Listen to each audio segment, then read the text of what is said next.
Hi friends, welcome to WizBusters. I'm Emma, and today I'm going to show you how to create an in-cell drop-down list in Google Sheets. Like this, where you click it and you can see a list from which to choose.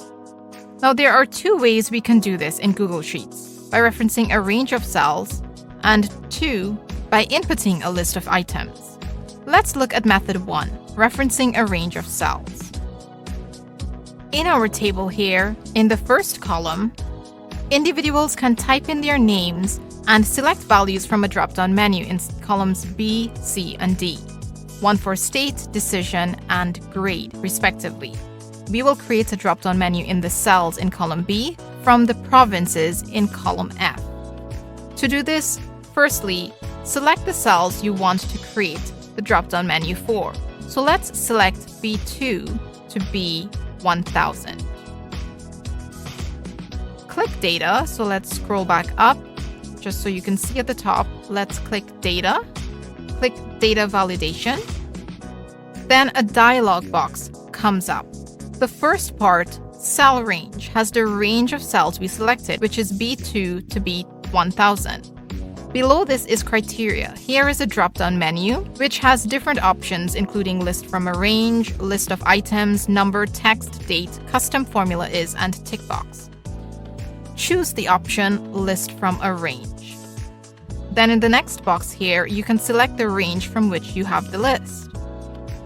So let's move this aside. So you can click this icon that looks like a table. Then a box pops up to select the range.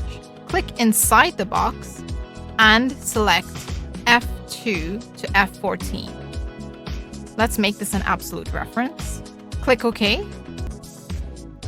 Then our original dialog box reappears. Click Show Drop-Down List in Cell. If this is clicked, you will see the arrow to the right end of the cell. Below this states On Invalid Data, and there are two options from which you can choose, Show Warning and Reject Input.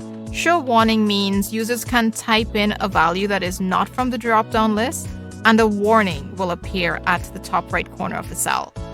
If you don't want users to enter any items other than that which is in the drop-down menu, then select Reject Input. So let's select Reject Input. You can check the box Show Validation Help Text to show instructions when users hover their cursor over the cell. Here is the default text for the instructions. You can change this text if you want to by inputting it here. Click Save. Notice that the cells in column B have an arrow to the right end of the cell. If we click the arrow, the list of provinces from which to choose appear. Let's choose Alberta, AB, for Bob. For Anna, let's try typing something in the cell which is not from the drop-down menu, like TX. Let's type in TX, then press Enter. Notice a pop-up box appears stating there was a problem. Click and enter a value from the menu. This is because we chose Reject Input in our original dialog box. Let's click OK. Let's go back in and make some changes. Select cells B2 to B10. Let's click Data Validation. Let's unclick Show Drop-Down List in Cell and see what we get. Click Save.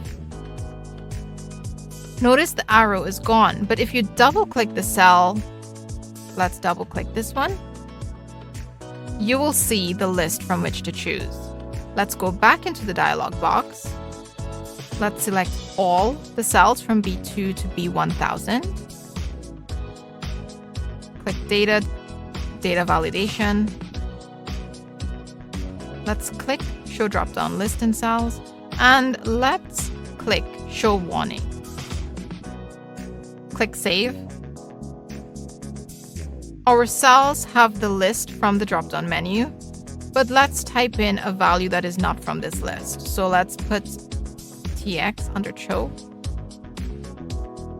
Notice the cell accepted the value, TX, but a red triangle appeared at the top right corner with the comment, Invalid input must fall within specified range.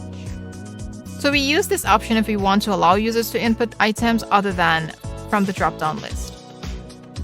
To remove the validation, you can select all of the cells B2 to B1000, and we click data validation, and we click remove validation. Notice that it's gone. If we double click, nothing is there. Let's remove these. So let's undo this. Control Z a few times so it comes to what we want. We want to get it in the first way we did it. Let's move on to method 2 of creating an in-cell drop-down list. And that is by creating a list of items. To do this, let's select cells C2 to C1000. Let's click data validation. The same dialog box appears. This time under criteria, we would select list of items. The box next to it changes to enter items separated by a comma. So in this box, let's list the items we want to have in the drop-down menu. Let's put yes, comma, no, comma, undecided. Let's click reject input, then click save. Now the cells in column C has arrows to the right of the cell. And when clicked, we can see that it's yes, no, or undecided. We can try this with grade as well. Let's select cells D2 to D1000. Data validation. Under criteria, choose list of items. In the box next to the criteria chosen, let's list the items 1 to 5, separated by commas, 1, 2, 3, 4, and 5. Let's click reject input, and let's put show validation help text. Let's click save. Let's go to our first few cells, and then we can see that in our drop-down list we have 1, 2, 3, 4, 5. We can choose. If we try typing in 30, we get an error. There you go, my friends. That's how you make an in-cell drop-down list in Google Sheets. Thank you for watching and learning, and hope you found this video helpful. Don't forget to hit the subscribe button to get more videos like this, and hit the bell to get notifications of the latest videos out. See you in the next video.